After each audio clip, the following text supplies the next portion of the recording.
ಭಕ್ತಿ ಪರಾಕಾಷ್ಠೆಯಲ್ಲಿ ಮಿಂದಿದ್ದ ಸಹಸ್ರ ಸಹಸ್ರ ಸಂಖ್ಯೆಯಲ್ಲಿ ಜನರು ಗಂಗಾ ನದಿಯ ತೀರದಲ್ಲಿಯೂ ಹಡಗುಗಳಲ್ಲಿ ನಿಂತು ಗಂಗಾಮಾತೆಗೆ ಬೆಳಗುವ ದಿವ್ಯ ಜ್ಯೋತಿಗಳ ದರ್ಶನ ಪಡೆಯುವುದಕ್ಕಾಗಿ ಕಾತುರದಲ್ಲಿ ನಿಂತು ನೋಡುವುದು ಅವರ ಭಕ್ತಿ ಪರಾಕಾಷ್ಠೆಗೆ ಮೆರುಗು ನೀಡುವಂತಿತ್ತು. ಗಂಗಾರತಿ ಜ್ಯೋತಿಯ ದರ್ಶನ ಮಾಡಿ ಅಲ್ಲಿಂದ ನಾವು ನಿರ್ಗಮಿಸಿದೆವು. ರಾತ್ರಿ 8 ಗಂಟೆಯ ಸಮಯ. ಮಳೆಗಾಲವಾಗಿದ್ದರಿಂದ ತೀರ ಪ್ರದೇಶದಲ್ಲಿ ತಂಪಾದ ವಾತಾವರಣವಿತ್ತು. ಎಲ್ರಿಗೂ ಚಹಾ ಕುಡಿಬೇಕು ಅನಿಸಿತು. ವಾರಣಾಸಿಯ ಚಹಾದ ವಿಶೇಷತೆ ಅಂದ್ರೆ ಮಣ್ಣಿನ ಕುಡಿಕೆಗಳಲ್ಲಿ ಚಹಾ ಸೇವನೆ ಮಾಡೋದು. ಎಷ್ಟೊಂದು ವೈಜ್ಞಾನಿಕ ಪದ್ಧತಿಯಲ್ಲವೇ? ಪರಿಸರ ಮಾಲಿನ್ಯವನ್ನು ತಡೆಗಟ್ಟುವಲ್ಲಿ ಈ ರೀತಿಯ ಒಂದು ಚಹಾ ಸೇವನೆ ಅತ್ಯುತ್ತಮ ಅನಿಸಿತು. ಏಕೆಂದರೆ ಇದರಿಂದ ಕುಂಬಾರನಿಗೆ ಉದ್ಯೋಗ ದೊರಕಿಸಿಕೊಟ್ಟಂತಾಗುತ್ತದೆ.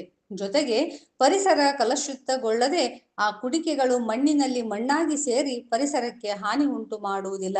ಈ ಪದ್ಧತಿ ರಾಷ್ಟ್ರಾದ್ಯಂತ ಜಾರಿಗೆ ಬಂದರೆ ಬಡ ಕುಟುಂಬಗಳೂ ಸಹ ಬದುಕುಳಿಯುತ್ತವೆ ಅಲ್ಲವೇ? ಜೊತೆಗೆ ಪರಿಸರ ಮಾಲಿನ್ಯವನ್ನು ತಡೆಗಟ್ಟಬಹುದು ಎಂದು ಒಂದು ಕ್ಷಣ ಆಲೋಚನೆ ಬಂತು.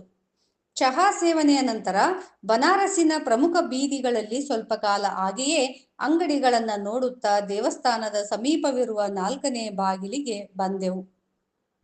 ಕಾಶಿ ವಿಶ್ವನಾಥ ಕ್ಷೇತ್ರದ ದೇಗುಲ 4 ಹೆಬ್ಬಾಗಿಲುಗಳನ್ನ ಹೊಂದಿದೆ. ನಾವು ದಕ್ಷಿಣ ಭಾಗದಲ್ಲಿರುವ ಹೆಬ್ಬಾಗಿಲಿನ ಸಮೀಪ ಬಂದು ಅಲ್ಲಿಯೇ ವಿಶ್ವನಾಥನ ದರ್ಶನಕ್ಕೆ ಟಿಕೆಟ್ ವ್ಯವಸ್ಥೆ ಇದೆ ಎಂದು ತಿಳಿದಾಗ ಅದರ ಬಗ್ಗೆ ವಿಚಾರಿಸಲು ಮುಂದಾದೆವು.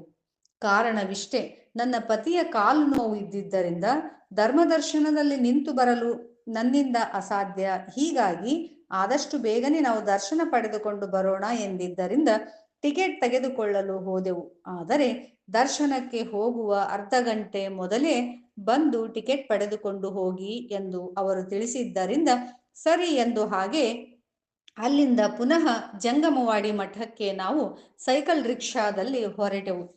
ಒಂದು ನಗುವಿನ ಸಂದರ್ಭ ಏನಾಯಿತು ಅಂತಂದ್ರೆ, ನಾವಿರೋದು 3 ಜನ.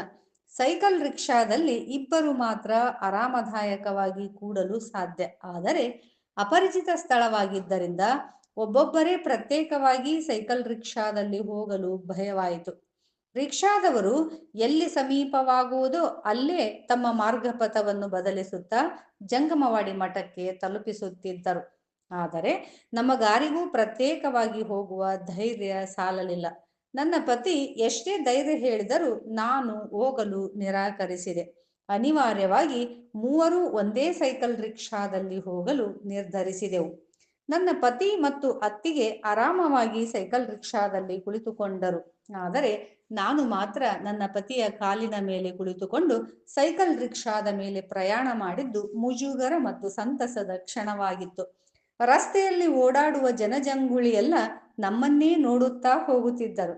ಆದರೆ ಅದನ್ನು ನಾನು ಲೆಕ್ಕಿಸಲಿಲ್ಲ. ಪರಶಿವನ ಜಡೆಯಲ್ಲಿ ಗಂಗೆ ನೆಲೆಸಿರುವಂತೆ ನನ್ನ ಪತಿಯ ಕಾಲಿನ ಮೇಲೆ ನಾನು ಕುಳಿತುಕೊಂಡು ಬರುವಂತಹ ಒಂದು ಸಂದರ್ಭ ತಾನಾಗಿಯೇ ಒದಗಿ ಬಂದದ್ದು ನನ್ನ ಅದೃಷ್ಟ ಎಂದುಕೊಂಡೆ. ನನ್ನ ಅತ್ತಿಗೆ ನನಗೆ ಹಾಸ್ಯ ಮಾಡಿದ್ದೇ ಮಾಡಿದ್ದು. 3 ಹಣೆಗೆ ಗಂಧದ ಲೇಪನ, ನಡುವೆ ತ್ರಿಶೂಲದ ಗುರುತಿನ ಕುಂಕುಮ ಲೇಪನ ಮಾಡಿಕೊಂಡು ಸೈಕಲ್ ರಿಕ್ಷಾದಲ್ಲಿ ಬರುತ್ತಿರುವ ದೃಶ್ಯವನ್ನ ಕ್ಲಿಕ್ಕಿಸಿಕೊಳ್ಳಬೇಕೆಂದು ಹಾಗೇ ಒಂದು ಸೆಲ್ಫಿ ತೆಗೆದುಕೊಂಡೆ.